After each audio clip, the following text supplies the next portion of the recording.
अस्सलाम वालेकुम। एक नए वीलॉग में खुश आमदेद। मेरा नाम कामरान यूसुफ है। उम्मीद है आप जहाँ भी होंगे खैरियत से होंगे। सबसे पहले आपसे रिक्वेस्ट, अगर अभी तक आपने मेरा चैनल सब्सक्राइब नहीं किया तो उसे ज़रूर सब्सक्राइब करें ताकि आपको लेटेस्ट अपडेट्स मिल सकें। पाकिस्तान का जो सियासी मंजरनामा है, इंटरनेशनल रिलेशंस और जो फॉरेन पॉलिसी के इश्यूज़ हैं, दो इश्यूज़ के ऊपर बात करेंगे आज। एक तो जो इनाग्रल सेशन है नेशनल असम्बली का, वो हो गया और जो नए मेंबर्स हैं नेशनल असम्बली के, उन्होंने ओथ ले लिया है। सवाल अगला ये है, क्योंकि ये बात तो तय है कि जो अगली हुकूमत है PMLN पीपल्स पार्टी बना रही है और अगले प्राइम मिनिस्टर शहबाज शरीफ होंगे, तो काबीना जो है उसमें कौन कौन शामिल होगा? क्या हमें कोई सरप्राइज़ देखने को मिल सकता है? और कौन सी ऐसी चार वजारतें हैं जो इस्टेब्लिशमेंट चाहती है कि उनके जो नॉमिनेटेड लोग हैं उनको अपॉइंट किया जाए? और दूसरा जिक्र करेंगे, एक तरफ हम इस वक्त सियासी अदम इस्तेहकाम का शिकार हैं,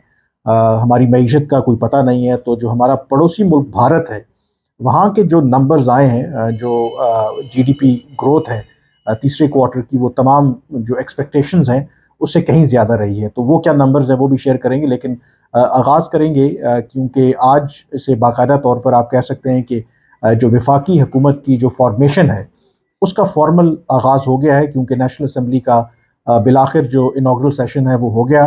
बावजूद इसके कि इस सेशन को बुलाने के हवाले से काफ़ी एक अनसर्टनटी थी। सदर आरिफ अलवी ने इनिशियली ये सेशन बुलाने से इनकार किया, या उन्होंने उसमें ताख़ीर की, क्योंकि उनकी रिजर्वेशंस थी। उनका ये मानना था कि तहरीक इंसाफ को या जो ख़वातीन और जो माइनॉरिटीज़ की मखसूस नशिस्तें हैं उसके हवाले से इलेक्शन कमीशन कोई फ़ैसला करे। लेकिन ज़ाहिर है कि उसका कोई फ़ैसला नहीं हुआ। और फिर जब पहले सदर आरिफ अलवी ने जो नेशनल असम्बली का सेशन कॉल नहीं किया, तो नेशनल असम्बली सेक्रेटेरिएट ने खुद ही जुमेरात के रोज़ 10 बजे सेशन कॉल कर लिया। लेकिन फिर रात गए, हमने देखा कि सदर आरिफ अलवी ने भी ये सेशन कॉल कर लिया, लेकिन विद स्ट्रॉन्ग रिजर्वेशंस। खैर, उसको रिपीट करने की ज़रूरत नहीं है। लेकिन अब क्योंकि पहला मरहला जो है मुकम्मल हो गया है, आज जो न्यूली इलेक्टेड मेंबर्स हैं उन्होंने हल्फ उठाया। वहाँ पर जो तहरीक इंसाफ के मेंबर्स हैं उन्होंने नारेबाजी की। वो इमरान खान की तस्वीर लेकर के आए थे, कुछ लोगों ने मास्क भी पहन रखे थे, और वो यही दोहरा रहे थे कि उनके मैंडेट को चुराया गया है। लेकिन जाहिर है कि ये मरला तय हुआ। कल अब जो नेशनल असम्बली और जो डिप्टी स्पीकर है नेशनल असम्बली के, उनका इंतखाब होना है। अयाज सादिक एक दफ़ा फिर नेशनल असम्बली के स्पीकर बनने जा रहे हैं। और फिर इतवार के रोज़ लीडर ऑफ द हाउस यानी कि पाकिस्तान का अगला वज़ीर आज़म कौन होगा उसका इलेक्शन होगा। क्योंकि नंबर गेम अगर आप देखें, पीपल्स पार्टी, PMLN और MQM, इनको मिला के देखें तो क्लियरली इन तीनों जमातों के पास एक मेजॉरिटी है। 169 चाहिए नंबर अगर आपने हुकूमत बनानी है। तो अगर इन तीनों जमातों को मिला लें तो ये 200 से ज़ायद नंबर बनते हैं। तो इसलिए जो इलेक्शन होगा प्राइम मिनिस्टर का, वो एक फॉर्मेलिटी होगा।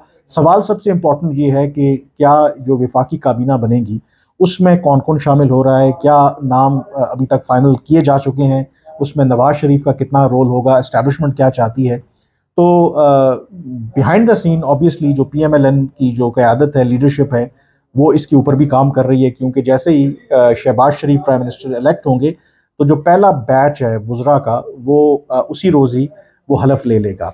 अब उसमें जो अभी तक ज़ाहिर है कि तस्दीक तो नहीं हुई ऑफिशियली, एक बात कि पीपल्स पार्टी इमीडिएटली इसमें शामिल नहीं हो रही। तो एक बात जो ज़राए कह रहे हैं कि जो भी वजारतें PMLN में को शुरू में दी जाएंगी, और हो सकता है कि MQM को, तो उसमें बहुत से ऐसे वज़रा होंगे जिनको एडिशनल पोर्टफोलियोज़ दिए जाएंगे, यानी एक से ज़्यादा वजारतों की जिम्मेदारी उनको सौंपी जाएगी। और मकसद उसका ये है कि कल अगर पीपल्स पार्टी ज्वाइन करती है वफाकी काबीना, तो फिर जो एडिशनल वजारतें हैं, जो पोर्टफोलियो या जिम्मेदारियाँ हैं, वो फिर पीपल्स पार्टी को दे दी जाएंगी। तो एक तो ये है। रही बात कि इस वक्त क्या कोई फाइनल हुआ है, जो इत्तलात आ रही हैं, जो मेरी भी ज़राए से बात हुई है, कम अज़ कम जो इंफॉर्मेशन जो मिनिस्ट्री है उसके लिए अताउल्लाह तारड़ जो है, उनका नाम ऑलमोस्ट कहते हैं कि फाइनलाइज हो गया है। क्योंकि मरीम औरंगज़ेब पहले जो PDM की गवर्नमेंट थी वो वज़ीर इत्तलात थी, लेकिन अब पंजाब के अंदर वो असिस्ट कर रही हैं मरीम नवाज़ साहिबा को, तो इसलिए वो तो फिर विफाक में नहीं आ सकी। तो अताउल्लाह तारड़ जो हैं ऑलमोस्ट सर्टन है कि वो वज़ीर इत्तलात बनेंगे। लेकिन जो इंटरेस्टिंग इस वक्त एस्पेक्ट है कि जो एस्टेब्लिशमेंट है, जो मुझे पता चला है कि कम से कम 4 ऐसी वजारतें हैं जिस पर वो चाहते हैं कि उनकी तरफ से जो रिकमेंडेड करदा लोग हैं उनको अपॉइंट किया जाए। वो 4 वजारतें कौन सी हैं? उसमें मिनिस्ट्री ऑफ फाइनेंस है, मिनिस्ट्री ऑफ कॉमर्स है, इंफॉर्मेशन टेक्नोलॉजी है एंड वजारत दाखिला है। तो इसके हवाले से जो PMLN आप कह सकते हैं उनके ऊपर दबाव है, या उनको ये कहा जा रहा है कि इन 4 वजारतों पर जो इस्टेब्लिशमेंट जो बंदे नॉमिनेट करेगी तो उनको अपॉइंट किया जाए। अब एक प्रपोजल ये भी है कि जो मौजूदा फाइनेंस मिनिस्टर हैं शमशाद, उनको ही कंटिन्यू किया जाए, लेकिन जाहिर है कि जो PMLN है वो चाहेगी कि वो अपना बंदा लेकर के आए। तो इसके हवाले से अभी वो सर्टन नहीं है। दो के इरफान सिद्दीकी साहब का आज भी एक बयान छपा जिसमें वो इंसिस्ट कर रहे हैं कि इसहाक डार साहब will be the countries next finance minister. All दो ये रिपोर्ट्स भी गर्दिश कर रही हैं कि शायद इस दफ़ा वो फाइनेंस मिनिस्टर के बजाय फॉरेन मिनिस्टर बन जाएं। और ये इंटरेस्टिंग चॉइस होगी इसलिए क्योंकि एक तो नवाज शरीफ के वो बहुत करीब हैं इसहाक डार, और दूसरा बतौर फॉरेन मिनिस्टर एक view with in the PMLN ये भी पाया जाता है कि एजेंडा क्योंकि इकनॉमिक ही है, और एज़ यूजुअल ये जब गवर्नमेंट अपना चार्ज संभालेगी तो हमारे जो दोस्त ममालिक हैं सऊदी अरब, UAE, चाइना, इनसे हमने again financial bail out packages हमें चाहिए। तो उसमें इसहाक डार बतौर foreign minister can play an important role. But final नहीं हुआ। ख्वाजा आसिफ का नाम भी गर्दिश कर रहा है कि उनको पहले भी वज़ीर ख़ारजा रह चुके हैं, उनको वज़ीर ख़ारजा बनाया जाए। एक प्रपोजल ये भी है कि क्योंकि लेटर ऑन हो सकता है कि पीपल्स पार्टी विफाकी काबीना ज्वाइन कर ले, तो जो वजारत ख़ारजा का कलमदान है उसको ओपन छोड़ा जाए और उसकी जगह पर या तो एडवाइज़र या फिर एक स्पेशल असिस्टेंट की तैनाती कर दी जाए। और उसके लिए जो सैयद तारिक फ़ातमी है, रिटायर्ड डिप्लोमेट हैं, पाकिस्तान के सफ़ीर रहे हैं अमेरिका में और बहुत क्लोज समझे जाते हैं नवाज शरीफ के, कि उनको for the time being special assistant या एडवाइज़र बना दिया जाए ऑन फॉरेन अफेयर्स। और जब पीपल्स पार्टी शामिल हो काबीना के अंदर तो फिर एक दफ़ा फिर ये वजारत जो है वो बिलावल भुट्टो जरदारी को दे दी जाए। लेकिन जाहिर है कि अभी इसके हवाले से कुछ चीज़ें फाइनल नहीं हुई। वजारत दाखिला के लिए अगेन राना सनाउल्लाह का नाम है, दो के वो ये इंतखाबात हार गए हैं, लेकिन उसके अंदर ये पॉसिबिलिटी है कि आइदर जो सेनेट के इंतखाबात हो रहे हैं मार्च में उनमें उनको बतौर सेनेटर PMLN ले आए, या फिर वो उम्मीदवार जो एक से ज़्यादा नशिस्तों पर कामयाब हुए हैं, ज़ाहिर है कि उन्होंने सिर्फ एक ही सीट रखनी है बाकी छोड़नी है, तो उनके ऊपर जब बाई इलेक्शंस होंगे तो वहाँ से राना सनाउल्लाह को मुंतखब करवा के उनको बनाया जा सकता है वज़ीर दाखिला। लेकिन जो भी इस हवाले से फैसले होंगे, आई थिंक ऑलमोस्ट जब प्राइम मिनिस्टर का इलेक्शन होगा तो उसी के साथ जो पहला बैच है वो अपनी जिम्मेदारियां संभाल लेगा, तो एक क्लियर पिक्चर जो है वो इमर्ज होगी। But still behind the scene जो है वो काफ़ी आप कह सकते हैं गिव एंड टेक हो रही है, काफ़ी बातचीत हो रही है कि कैसे मामलात को आगे लेके जाया जाए। जहां पाकिस्तान में एक तरफ इतनी एक अनसर्टनिटी है, तो दूसरी तरफ अगर हम बात करें हमारा जो पड़ोसी मुल्क भारत है, उनके जो तीसरे क्वार्टर के जो नंबर्स आए हैं तो वो तवक्कुआत से ज़्यादा वहाँ पर जो उनकी मईशत ने ग्रो किया है। 8% जो प्रोजेक्शन थी उसके मुकाबले में 8.4% तीसरे क्वार्टर में उनकी ग्रोथ रेट रही है। जबकि ओवरऑल जो 2023-24 में जो उनकी इक्तिसादी या जो मौशी तरक्की की शरह थी, उसका जो हदफ था वो कुछ 7% था।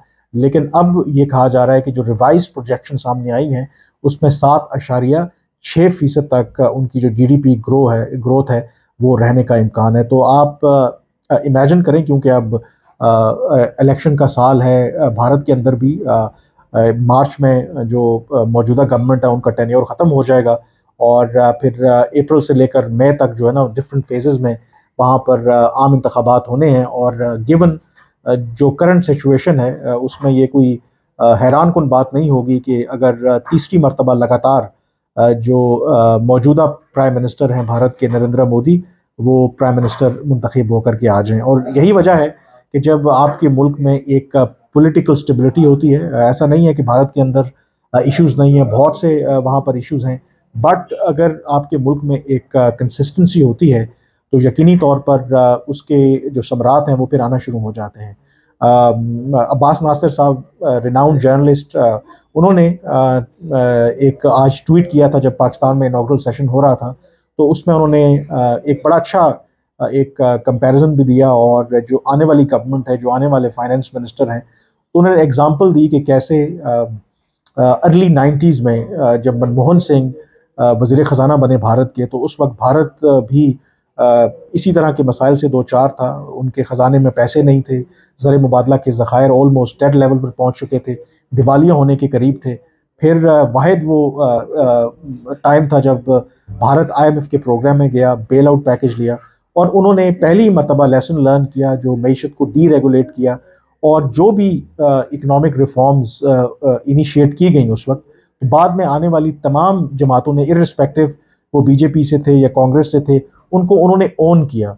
और फिर उसके नतीजे में जो आज हम भारत के अंदर जो रिकॉर्ड ग्रोथ देख रहे हैं, उनकी मईशत बढ़ रही है, वो उसी का नतीजा है। तो अब्बास नासिर साहब ने बिल्कुल ठीक कहा कि हमें शायद जो आने वाले जो नया फाइनेंस मिनिस्टर होगा, उनको मनमोहन सिंह से एक इंस्पिरेशन लेने की ज़रूरत है। लेकिन मैंने उस पर कॉमेंट किया कि एक डिफरेंस ज़रूर है कि यस, मनमोहन सिंह ने उस मुश्किल हालात में तमाम जमातों को साथ लेकर के एक ब्रॉड बेस्ड रिफॉर्म्स का आगाज़ किया और तमाम पार्टीज़ को ऑन बोर्ड लिया।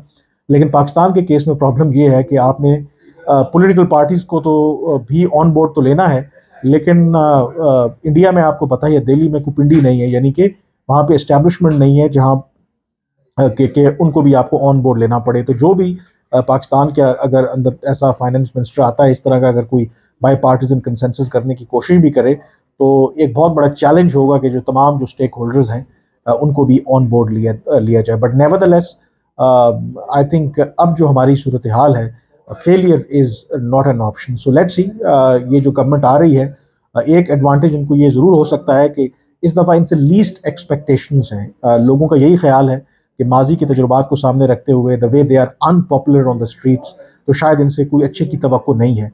तो आई थिंक फ्लिप साइड अगर आप देखें तो ये एक बुरी चीज़ भी नहीं है कि एक ऐसी गवर्नमेंट जिससे वैसे ही कोई तवक्को नहीं है, और अगर वाकई वो कुछ अच्छा करने की कोशिश करते हैं और अच्छा करते हैं, तो वो यकीनी तौर पर एक प्लेजेंट सरप्राइज होगा अवाम के लिए। बहरहाल आज के वीलॉग से इतना ही, मुझे आप इजाज़त दीजिए। अल्लाह हाफिज़।